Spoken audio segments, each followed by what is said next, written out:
What's going on, everybody, you beautiful people? We have a massive, and I mean massive edition of Canucks news you might have missed because the Vancouver Canucks just had their press conference before training camp where Allvin, Jim Rutherford, and Foote were all in attendance. They got asked a ton of questions, and we're going to be going over that in full. I'm probably going to be making a follow-up video on this as well because there's just a lot to talk about. And, of course, before we get started, we got to mention Manny Malhotra has had the option picked up, and he's going to be with us for a little bit longer, which is very good news.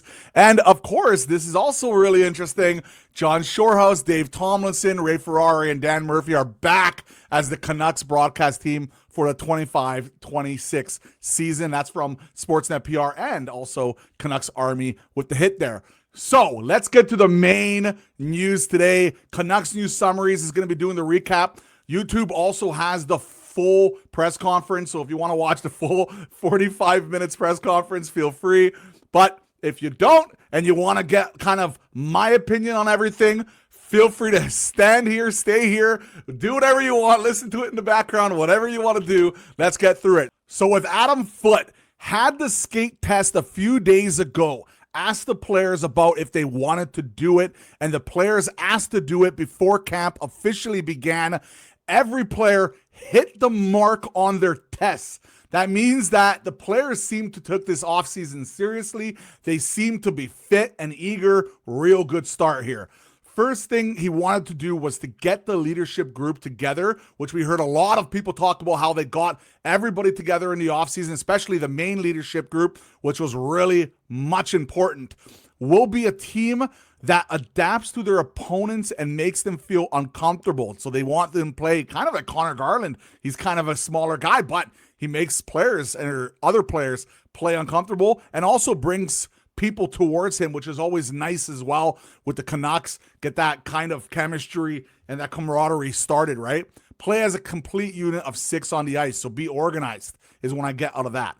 When great players are ready to win, they adapt to the situation and do what needs to be done. This seems to be a kind of a message to Pettersson. If you want to be great, adapt and be great. Are a great defending team that can get quicker. This is one of the first time I heard that he wants the defense to be a little bit faster. I haven't heard about too much skating issues or even speed with our defense. They want to, maybe he's talking about moving the puck quicker, passing the puck quicker, things like that. Maybe it's not skating specifically. Good teams make you feel like they have an extra player on the ice. A lot of talk-it structure and mentality will stay in place. That could be taken as good or bad if you're a fan of talk-it. Does that mean we're going to be dumping and chasing every 2 seconds? Probably not. I think he wants to change a few things. I think he's more saying that he wants to have that tenacity, that grit style of hockey, and kind of be strong along the boards. I think that's kind of where he's going. But I don't think he's going to be coaching exactly the same way. Leadership group will hold each other accountable. Pettersson really wants to grow and did very well on his first test. Hallelujah. This is what we wanted to hear. Pettersson being fit, being ready, being accountable. This is a guy, he needs to have a huge leader. If the Vancouver Canucks are going to make the playoffs, I believe in them. I truly do. Please. Pettersson really wants to grow and did very well on the first test. Needed some of the sandpaper in the lineup in reference to Kane. So specifically, he just wants some grit there. He's going to probably play with Petey right off the bat, in my opinion. You got to keep Petey protected. Fight someone if they touch him. Let people know, hey, no touching Petey. All right, no touching Elias, right? If the players don't hold themselves accountable, then Foote would need to, which is actually kind of funny. He's basically saying, don't make me get involved. You guys can do it. That's the whole point of having a leadership group. Less swearing, not as loud, in reference to how coaching communication has changed. Hockey players want to know why they're doing something rather than just doing it. Coaches needed to change and evolve as leaders, which is actually nice to hear because he's saying, hey, I need to evolve. I need to be better too, which is always good. Self-reflection is always well. And very important, the players go home sure of themselves and what they are doing. Love that start here from Adam Foote. Now, Jim Rutherford likes a lot of things that are in place. Wanted more depth at center. Players weren't available and prices were too high. Okay, so the too high prices thing is subjective to what they want to pay. If this year is all about keeping Quinn Hughes happy and you had to give up a lot more, but you wanted to make the best shot at winning this season, then maybe you should have went out and made that high price and pay that high price. So it's really subjective.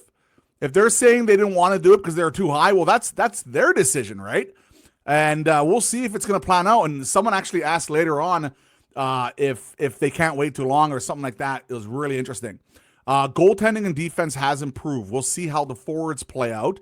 Due to parity in the NHL, have to have everything go right. We'll see about making an addition during the season. So this is along the sides of making a trade.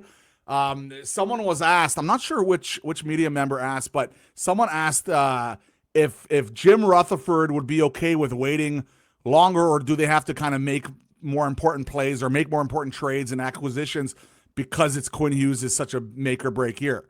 Very interesting. Every player, especially Pettersson, worked very hard this year, this summer. So there's a second person now saying that Pettersson really is going to be in shape. Is already comfortable with the leadership based on Foot's work this offseason. Made a lot of changes throughout the season, so the team is very different from a year ago. Last season, they made a bunch of changes. We basically ran it back this offseason with Kane, and we lost Joshua, but he struggled last year, but he should have a bounce-back season here with the Leafs. But yeah, they're right, and a lot of those changes, though, happened for the defense, right? DPD got called up, and he played really well. Marcus Pettersson came in. They picked up Mancini as well, so it's going to be interesting to see how this all plays out in the end here, right? Have some good young players knocking at the door and really wants them to make the team. So he's talking about guys like Sasson, Carlson, Baines, Ratu, etc. They are closer to a practice facility and have a few legitimate options. Are in conversations with those options. Should be able to get this done at this point. Hallelujah. I do not have to hear about the fucking practice facility anymore. But yes, it's obviously huge news if they go out and get this practice facility. Hopefully, it's going to be somewhat close to the arena, or at least with decent travel, so it actually makes it worth it. I'm really curious where they're going to be placing it. It's going to be a major story moving forward. Next up, Patrik Allvin wasn't an active market in the summer. This has actually been talked about a lot with other general managers as well. Scouting and analytics staff have identified players that may become available. A lot of conversations, but not much has turned into anything. Have identified that they need to fill out their center depth, which we've been talking about at length. Probably have the best goalie pipeline in the NHL with Young, Tolopilo, and Patera as a great backup goalie group in the AHL. Not to mention, when it comes to the main guys, you have Demko and Lankinen, right? And he mentioned that they're the best goalie tandem in the league, have a chance to win every night. Points out how they identified Hronek and Pettersson well before they were acquired, have enough assets in the organization to make a trade. The fact that he's even going out there and saying, hey, we can make it if we want to, and they have the cap space too, right? That's important. I think personally they're going to go out and make a trade within the next month or two. I believe that's going to be the case. It's going to be a center. Some team's going to start off, they're going to struggle, and they're going to swoop in. That's what I truly believe. And they're open for business. So if you guys want them to make trades, that's what you want to hear. Medical results. Players are still being evaluated. Wu had surgery in August and is luckily out until November, so hopefully he gets better soon. Mueller was hurt in the summer and will start skating soon, so hopefully he's going to get better. Ravinsky's has had hernia surgery and has to be doing rehab for a month and is close to being back, which is good. Everyone else is a full participant in camp. That's real good news because we've heard guys like Filip Chytil in the past had injury issues. Obviously, Pettersson with the tendonitis. It's good to hear that everybody seems to be perfectly healthy.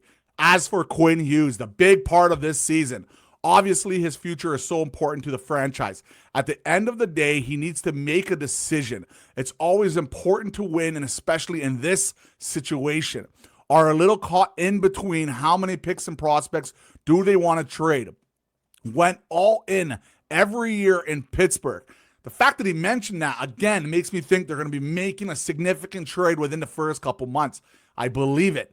every conversation about improving this team involves multiple first-round draft picks and top prospects. Great. If we can give up multiple first-rounders as long as they're protected and the top prospect, but you're getting guys in the caliber of McTavish, I would be at least listening to it a lot more. I'm not saying I'll give multiple first-rounders and Willander for McTavish, but a first-rounder and Willander, for example, I would be okay with it. I would bite on that.